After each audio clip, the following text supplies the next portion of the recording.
Vivemos em um momento de pura revolução na comunicação virtual. São muitas as atividades realizadas ao mesmo tempo a partir das mídias novas como a própria internet, iPods, web TVs. Hoje em dia, tudo que quer ser falado é postado na internet e muitas vezes sem limites e sem censura. A internet no Brasil ainda é livre e, sem dúvida, é uma plataforma para todas as outras mídias. Parece que o brasileiro, enfim, conquistou a tão desejada liberdade de expressão. Desde a queda da ditadura militar, nós ganhamos voz, vez e espaço. Nós somos assíduos no Twitter, Orkut, Facebook. Não vivemos sem o Messenger, já nos acostumamos com as leituras dos diários virtuais, os blogs e o Google. O Google nem se fala, virou o nosso dicionário para todos os fins.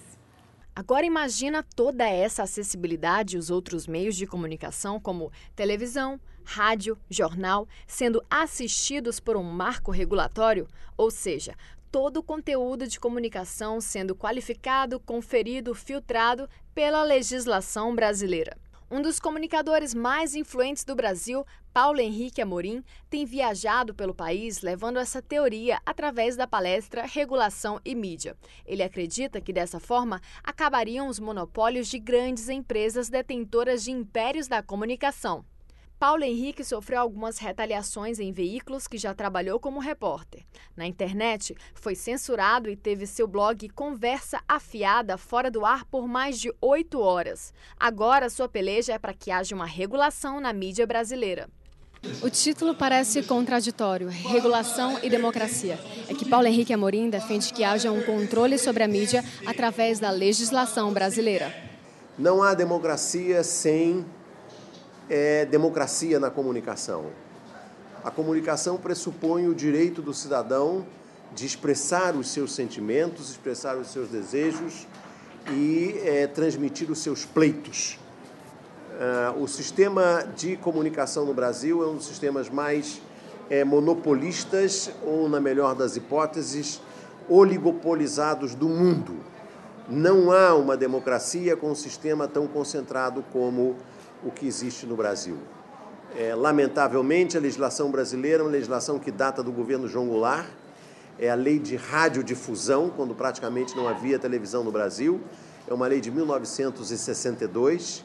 Esse vácuo, esse vazio institucional foi o que permitiu a criação de monstros, como, por exemplo, o poder que a Rede Globo tem no Brasil. O que tem que acontecer no Brasil é uma reforma legislativa, tem que haver um novo marco regulatório, como existe nos países mais adiantados do mundo em termos institucionais. A Inglaterra tem um marco regulatório para a mídia, a França tem, a Itália tem, a Alemanha tem, a Espanha tem, Portugal tem, o Canadá tem, os Estados Unidos tem. Em nenhum deles se suspeita que esse marco regulatório se confunda com censura. O marco regulatório é uma exigência de uma sociedade democrática e já está demorando que ele ainda não exista. E já que vivemos em uma democracia, fomos à universidade saber dos futuros jornalistas deste país. O que eles acham de um marco regulatório nos meios de comunicação através da legislação brasileira?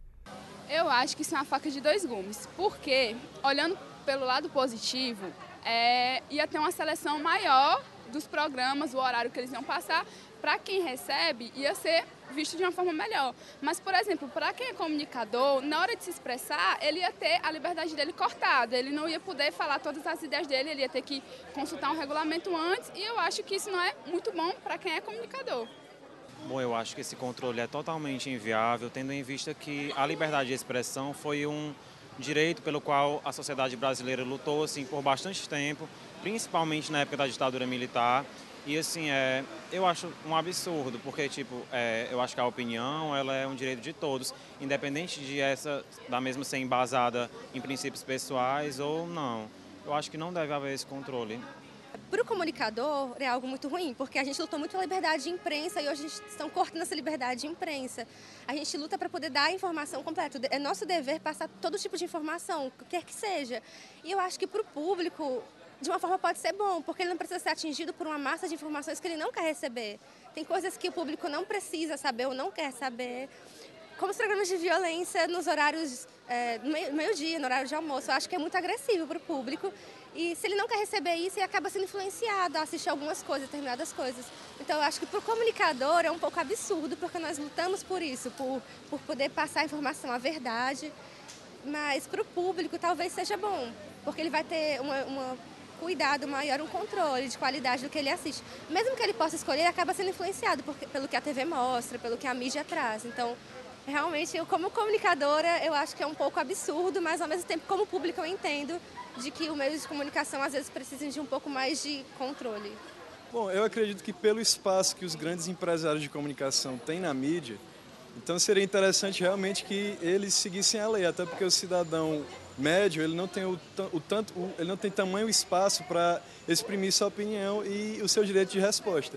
Então eu acredito que sim. Agora eu acredito que esse debate em relação ao Conselho Federal de Comunicação está desviando um pouco o foco daquele que eu acho que é o verdadeiro problema, que é o monopólio que as grandes empresas têm no mercado de comunicação. Por exemplo, uma empresa como a Globo, o monopólio que ela tem na TV por assinatura seria uma coisa que não seria permitida num país como os Estados Unidos.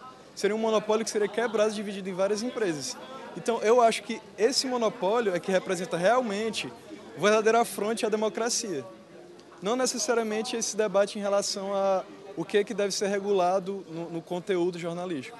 Então, acho que tem duas coisas nessa questão que a gente tem que ter em mente. Assim, primeiro é que existe uma diferença entre regulação e censura. Né? Então, existir uma regulação não significa necessariamente censurar, né, a mídia, censurar os meios de comunicação, etc. A segunda coisa que eu acho que a gente tem que ter em mente é que a tão falada liberdade de expressão, que as pessoas sempre dizem que fere a liberdade de expressão, existir algum tipo de regulamentação. Será que de fato essa liberdade de expressão existe mesmo? Será que todas as pessoas conseguem expor os seus pensamentos, expor as suas ideias e tal na mídia que a gente tem hoje? Ou será que é só os interesses das empresas que está sendo colocado? Assim, eu acho que liberdade de expressão, liberdade de imprensa de fato não existe. O que existe é liberdade de empresa.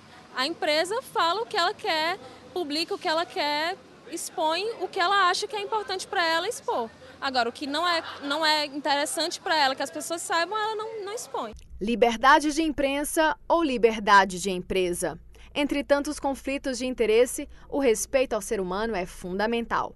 Somos consumidores e agora, com o advento da tecnologia, somos produtores dessa comunicação. Uma conquista e tanto. Portanto, somos responsáveis pelo que fazemos e absorvemos da mídia. Isso é poder de escolha. Se rolar um marco regulatório, é necessário que haja uma reformulação, uma atualização para as mídias novas que ainda não se inserem oficialmente em nossa legislação.